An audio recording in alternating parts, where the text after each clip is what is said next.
안녕하세요. 토요미스테리 디바제시카입니다. 사진 속에 한 연인이 있습니다. 남성 트래버스 알렉산더는 77년생으로 애리조나에 살고 있는 세일즈맨이었고, 여성 조디 아리아스는 80년생으로 캘리포니아에 살고 있는 아마추어 사진작가였죠. 두 사람은 행사장에서 만났고 빠르게 서로에게 빠져가다가 1년 반째 연애 중이었습니다. 조디는 연애 후에 남자친구가 살고 있는 애리조나로 이사까지 와서 둘이 같이 살 만큼 이 연애에 굉장히 헌신을 했고요. 사귄 지 얼마 안 돼서 남자친구 트래버스와 같은 종교인 몰몬교로 개종하기도 합니다. 그런데 둘의 사랑이 오래 지속되지 못했고 결국 이별을 하게 되면서 조디는 다시 캘리포니아로 이사를 가게 되죠. 트래버스는 이별 후에 새로운 연애를 시작하고 있는 그 시점이었습니다. 시간은 2008년 6월 9일.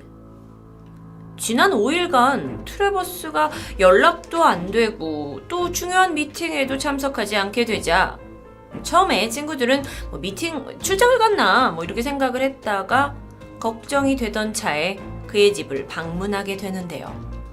문을 열자마자 집안에서 풍겨오는 비비린내. 이미 곳곳에 혈흔이 고였습니다. 그리고 친구들이 그의 이름을 부르면서 안으로 들어가게 되자 트래버스는 자택 화장실에서 살해된 채 발견됩니다. 이 모습을 본 친구는 너무도 당황했겠죠. 그래서 손을 벌벌 떠면서 경찰에 신고를 하게 되는데 이때 경찰이 자살이냐 아니면 살해당한 것 같냐 라는 질문에 그는 주저하지 않고 의심되는 사람이 있다. 바로 전 여자친구다. 헤어진 이후로 그를 괴롭혔던 것 같다. 라고 말하게 됩니다. 경찰 조사 후 당시 캘리포니아 조부모 집에 머물고 있던 조디 아리아스는 바로 체포됩니다. 2008년 발생한 이 끔찍한 살인사건은 미 전역에서 큰 주목을 받았습니다. 여성살인마라는 타이틀도 있었지만 조디 아리아스가 다소 매력적인 외모로 약간 살인자의 인상이 전혀 아니었기 때문이었죠. 특히나 처음 체포가 돼서 경찰서에 왔을 때부터 시작해서 신문을 받는 몇 년간의 과정이 대부분 녹화되었고 그 영상이 여과 없이 대중에게 공개되면서 사람들은 놀라움을 감출 수 없었습니다. 실제로 지금도 그 영상들은 유튜브에서 확인하실 수가 있는데요.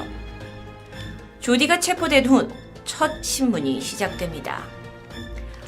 이 장면은 첫 번째 신문 장면입니다. 경찰은 죽은 트래버스 주변의 모든 사람들이 당신을 범인으로 지목했다고 말해주는데 이에 조디는 트래버스가 살인을 당한 것으로 추정되는 6월 4일 그날 트래버스 동네에도 아니 이 애리조나 주 근처에도 가지 않았다고 강력하게 주장합니다. 그런데요. 이 영상 속에서 형사가 잠깐 자리를 비운 사이 그녀가 약간 기이한 행동을 보여주는 모습이 포착이 됩니다. 바로 이런 거였는데요. 물론 당황한 모습이 역력했지만 갑자기 일어나서 물구나무를 서기도 하고요. 그러다 앉아서 노래를 부르기도 합니다. 조금 있다가는 실없이 웃다가 내뱉은 말이 녹음되기도 했는데 그녀가 한 말은 화장이라도 하고 왔어야 되는데. 어쩌면 그녀는 자신이 범인이 아니었기에 이렇게 여유로울 수 있었던 걸까요? 다시 시작된 신문입니다. 형사는 정말 모든 걸 부인하는 이 조디를 떠보기 시작했어요. 트래버스가 죽은 시각, 당신이 그 집에 있었다는 증거를 가지고 있다라고 말하면서 사실을 말해달라고 추궁했는데 여전히 조디는 자신은 절대 그곳에 있지 않았다고 말합니다. 잠깐 트래버스 이야기로 돌아가면 사실 그의 시신에는 아주 많은 상처가 있었습니다. 그중 하나는 얼굴에 난사된 총자국이었는데요. 범행 도구로 추정되는 총과 동일한 종류가 얼마 전 조디의 조부모님 집에서 분실되었다는 신고가 있었습니다. 그래서 형사가 당신 이에 대해서 알고 있냐? 라고 묻자 조디는 아니, 조부모가 잃어버린 총을 내가 어떻게 아냐면서. 어쨌든 자신은 사랑했던 전 남친 트래버스를 죽인 범인을 찾는데 힘껏 돕겠다는 말까지 남기게 되죠. 하지만 경찰로서는 나름 확신이 있었습니다. 그래서 그제서야 사진 몇 장을 그녀에게 보여주기 시작하는데요. 선명하게 찍혀있는 이 사진은 6월 4일 그 사건이 일어난 날 오후 1시경에 조디가 트래버스 집에서 옷을 벗은 채 찍은 사진이었습니다. 사진을 본 조디가 놀라면서 말하죠. 어머, 정말 저처럼 생겼네요. 사실 경찰은 이 죽은 피해자 집을 수색하다가 SD카드를 찾아냈고요. 그 안에 지워진 내용을 복원하고는 큰 충격을 받게 됩니다. 이 두 사람이 사건 당일 집에서 열정적인 관계를 가진 후에 찍힌 것으로 추정되는 사진들에는 트래버스가 사망하기 직전까지의 모습이 담겨 있었습니다. 자, 그렇다면 경찰은 조디가 죽기 직전까지 트래버스랑 함께 있었고 사진을 찍기까지 했잖아요. 그러니까 조디가 살인을 미리 계획한 살해범이라고 여기고 있었는데 조디가 괴로워하면서 말합니다. 저는 그 사람을 다치게 할 이유가 전혀 없어요. 전혀요. 그리고 이내 다시 슬픈 표정으로 물론 자신이 직접 그의 죽음에 관여되어 있진 않지만 일말의 책임을 느낀다고 그날 자신이 좀 더 늦게 나갔더라면 이런 일이 없지 않았겠냐면서 슬퍼했습니다. 하지만 잘 들어보면 이 발언은 조디가 사건 당일 그곳에 있었다는 것을 별 수 없이 인정하게 된 겁니다. 거짓말도 탄로가 나게 된 거고요. 하지만요, 이런 와중에도 그녀는 형사의 두 눈을 똑바로 쳐다보면서 자신은 잘못한 것이었고 트래버스를 절대 죽이지 않았다고 호소합니다. 그런데 여기서 사실 카메라에 찍힌 사진에는 트래버스가 이미 쓰러진 후에 찍힌 사진이 몇 장 남아 있었는데요. 조디는 그 얘기를 듣고 자신이 그 사진을 볼 수 있냐고 물어봅니다. 그녀는 그저 사랑했던 남친이 어떻게 죽었는지 알고 싶은 마음이 들어서 그랬다고 설명하는데요. 트래버스는 몸에 약 20번 이상의 칼에 찔린 자국이 있었고 목이 그어진 채 머리에 총을 맞고 과다출혈로 사망했습니다. 그의 시신은 정말 끔찍한 모습이었는데 조디는 이 이야기를 경찰을 통해서 듣고는 소리를 내어 흐느끼며 웁니다. 그러더니 질문을 하죠. 칼에는 총 몇 번이나 찔린 거래요? 그리고 그렇게 한참 얼굴을 부여잡고 울던 그녀가 묻습니다. 이 상황에 제가 정말 이상한 질문 같긴 하지만요. 제 범죄 기록 사진을 찍기 전에 얼굴을 좀 씻어도 될까요?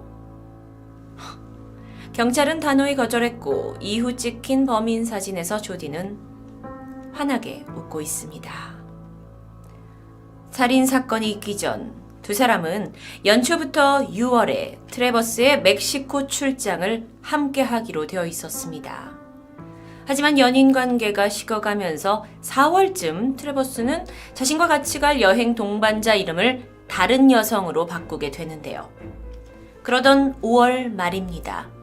조디가 함께 살고 있는 조부모네 집에 도둑이 들었고 그때 칼리버 자동권총이 사라집니다. 그 칼리버 자동권총은 트래버스가 죽었을 때 사용된 총과 같은 총이죠. 시간이 지나 6월 2일 새벽입니다. 조디와 트래버스 사이엔 무수히 많은 전화가 오고 갔습니다. 트래버스가 받지 않은 기록도 있었고요. 조디가 받지 않은 기록도 있습니다. 두 사람 사이에 17초 되는 아주 짧은 통화 기록도 있었고 40분간 이어진 긴 통화 기록도 남아 있습니다. 그리고 나서 아침이 되자 조디는 차를 렌트해서 유타주로 갑니다. 거기서 원래 예정돼 있던 미팅도 참여하고 동료도 만나게 되죠.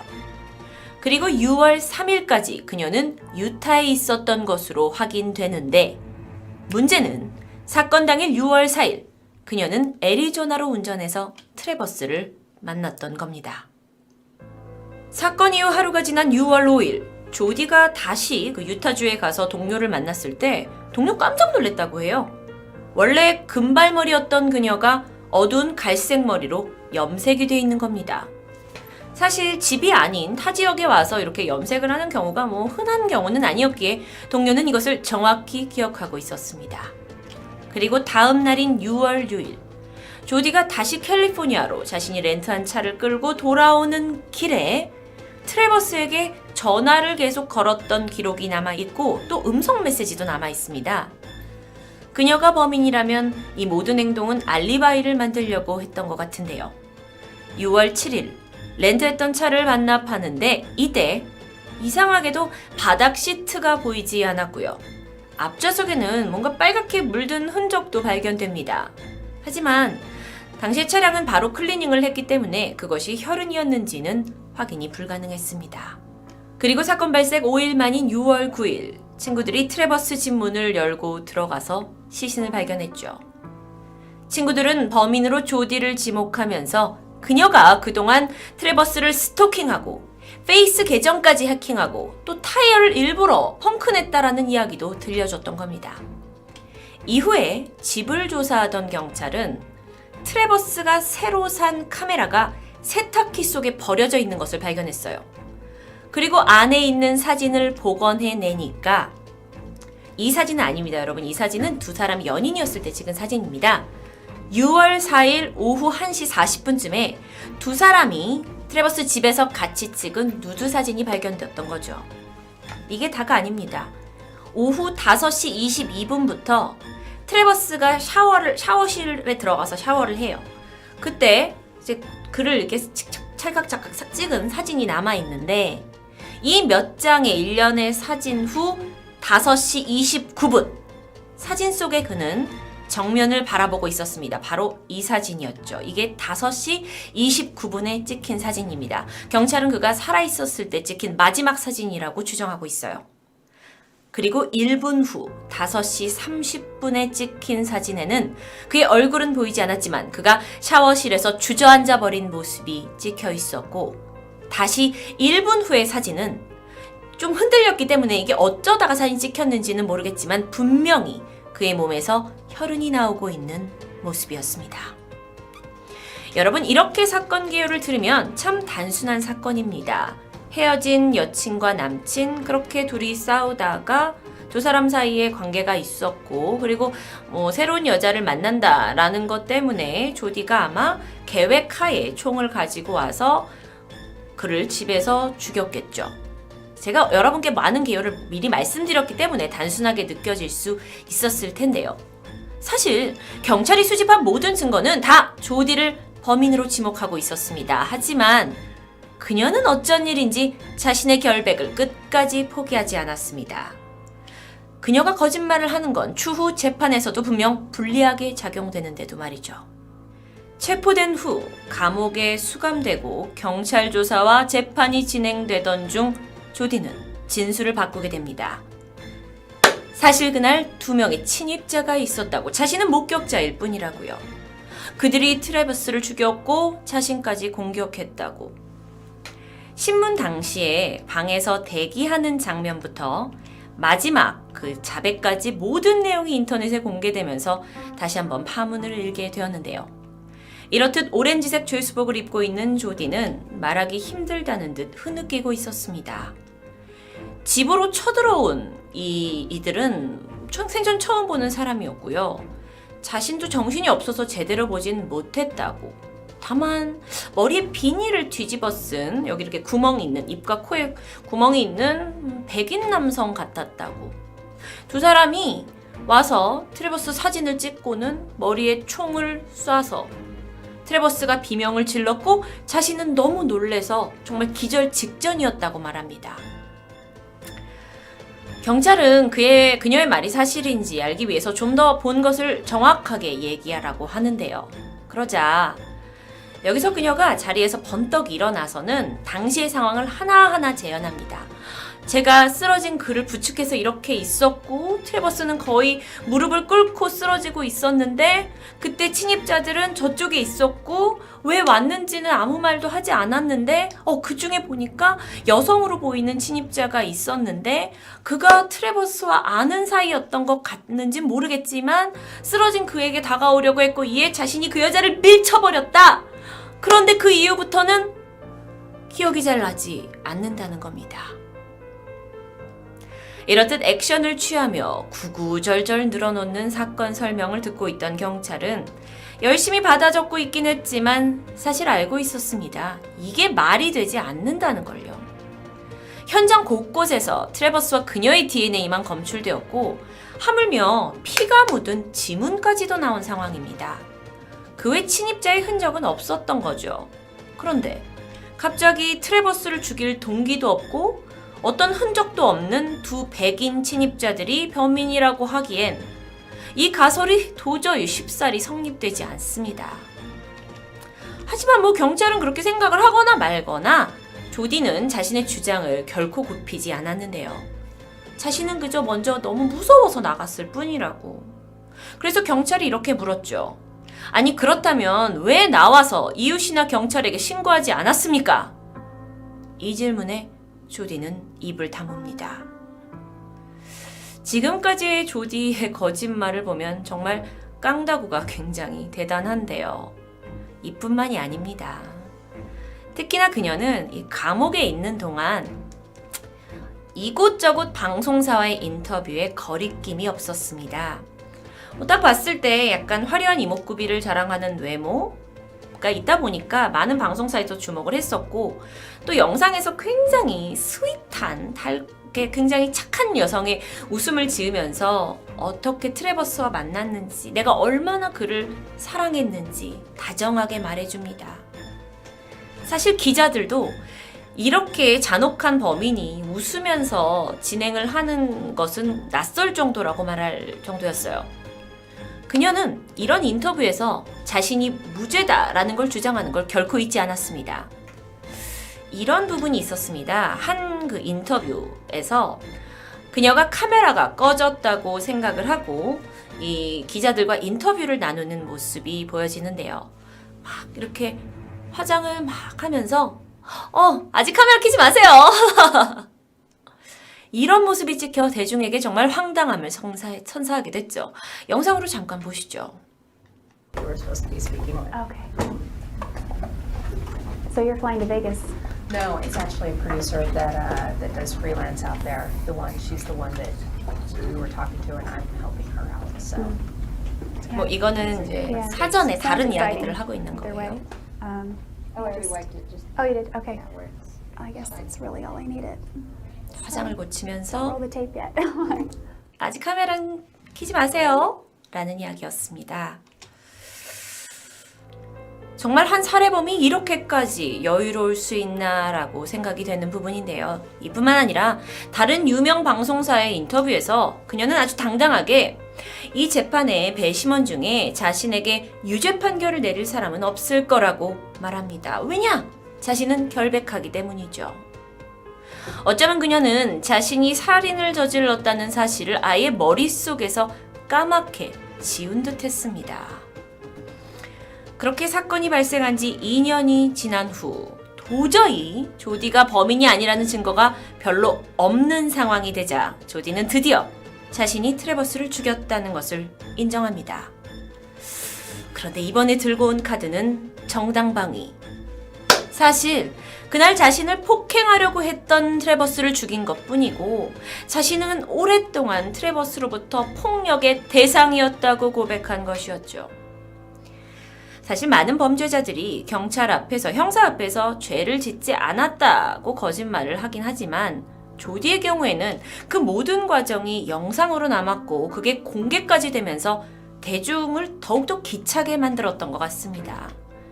심지어 지금 보시는 이미지와 같이 안경을 착용하면서 뭔가 앞머리도 그렇고 좀 착한 이미지를 풍긴다고 해야 할까요? 하지만 그녀가 계속되고 있는 이 거짓말 때문에 정작 트래버스 피해자의 가족들은 마지막 판결을 위해, 정의를 위해 살인사건 이후에도 판결까지 5년을 더 기다려야 하는 참담한 결과를 낳게 했습니다. 계속 번복되는 진술, 그리고 거짓말, 그리고 자신이 결백하다는 주장, 이건요 정말 거의 책을 쓸 수준이었어요. 그래서 미국 내에서도 계속해서 이 여자가 이제 어떤 법정에 나가고 무슨 말을 하면 정말 조롱하듯 뉴스에서 계속 비춰줬는데요. 특히나 판사와 배심원들 앞에서 이 전 남친의 비정상적인 성생활, 그리고 이상한 요구사항들, 기이한 성적 취향들을 늘어놓게 됩니다. 정말 제가 정말 너무 받아들이기 힘들었지만 그는 사실 이런 사람이었어요. 이런 모습으로요. 그런데 문제가 뭐냐면 이건 다 근거가 없는 것으로 밝혀졌어요. 그 외에도 자신이 7살 때부터 부모로부터 학대를 당했고 트래버스로부터도 정신적 스트레스를 받아서 내가 살해를 할 당시에 제정신이 아니었다라는 뻔한 심신미약을 주장했지만 그조차 받아들여지지 않았습니다. 결국 2013년 그녀는 헤어진 전 남친에 대한 분노, 그리고 그에게 새로운 여자친구가 생겼다는 것에 질투를 느끼고 트래버스를 계획하에 잔인하게 살해했다는 죄목으로 1급 살인 판정을 받게 됩니다. 피해자의 가족들이 오랫동안 기다려왔던 판결일 텐데요. 이 사건이 워낙 미 전역에서 유명했고 또 마지막에 이 판결을 구경하려는 사람이 너무도 많아서 안표까지 생길 정도였다고 합니다. 판결이 딱 나고 나서 법정 밖에 있던 사람들이 다 같이 환호성을 질렀거든요. 그 소리가 안에 있는 조디에게까지 들릴 정도였습니다. 하지만 형은 얼마나 받아야 할까요? 검사는 그녀의 끔찍한 범죄 수법, 그리고 몇 년 동안 진술해서 계속 거짓말을 해왔다는 거, 그리고 범행을 반성이요? 인정조차 하지 않는 그녀의 자세를 피력하면서 검사 쪽에서는 사형을 주장합니다. 하지만 조디가 가만히 있을 리 없죠. 그녀는 이제 마지막 자기 최후 진술을 하는 데 있어서 배심원들 앞에 나가게 됩니다. 그리고 눈물을 보이면서 여러 황당한 것들을 이야기한 게 또 화제가 되는데요. 이렇듯 사진에서처럼 하얀색 생존자라고 적힌 티셔츠를 보여주면서 남은 생에 이 티셔츠를 판 돈으로 가정폭력 피해자를 돕겠다라고 말을 했고요. 감옥에 있는 동안 자기가 머리카락을 잘라서 비영리 기관에 기부를 해왔고 이미 그걸 내가 3번이나 했다. 근데 너무도 의미 있다. 그러니 사형만은 주지 말라라고 설득하게 됩니다. 이후 재판은 여러 가지 복잡한 일을 겪게 되면서 꽤 길게 이어지는데 결론적으로 2년 후인 2015년 4월 조디 아리아스에게는 가석방 없는 무기징역이 확정됩니다. 길고 긴 싸움이 끝나고 판사의 마지막 판결을 들을 때 재판장에 있던 트래버스 가족들은 서로 부둥켜 안고 눈물을 흘렸다고 하는데요. 저도 여기까지가 끝인 줄 알았습니다. 그런데 2013년 그녀가 1급 살인 유죄 판결을 받고 나서 ABC 방송국과 인터뷰한 내용이 남아 있습니다. 당시의 모습인데요. 기자가 굉장히 공격적이었어요. 그래서 그녀를 좀 몰아갑니다. 하지만 조디 아리아스는 침착하고 여전히 여유있고 착한 표정을 잃지 않았는데요. 기자가 물었습니다. 당신은 트래버스를 칼로 찌르고 목을 긋고 총으로 쏴서 그렇게 3번 죽였는데 또다시 재판 과정에서 그에 대한 별별 이야기를 지어내서 나쁜 사람으로 만들었다라는 건 사람을 4번 죽인 거나 마찬가지라고 생각한다. 왜 그러셨습니까? 라는 질문에 조디는 단호했습니다. 제가 지어낸 이야기가 아니에요. 저는 할 말을 했을 뿐이에요. 이후 기자가 마지막 질문을 던집니다. 피해자 가족을 힘들게 해서 미안하다는 이야기를 인터뷰에서 많이 하셨던 것 같은데 그들에게 직접 미안하다는 말은 했나요? 이 질문에 조디가 말합니다. 사과는 했어요. 미안하다, sorry 이 단어는 못했지만요. 근데 어차피 사람들은 다 제 말을 믿지 않아요. 근데 그게 무슨 의미가 있나요? 저는 오늘 이 사건을 준비하면서 그녀를 미국판 고유정이라고 부르는 게 맞을 것 같다라는 생각이 들었습니다. 스스로 저지른 범죄를 아예 믿지 않는 그녀, 그리고 계속 튀어나오는 거짓말. 여러분은 이 조디 아리아스에게 욕 외에 어떤 말을 꼭 남겨주고 싶으신가요? 토요미스테리 디바제시카였습니다.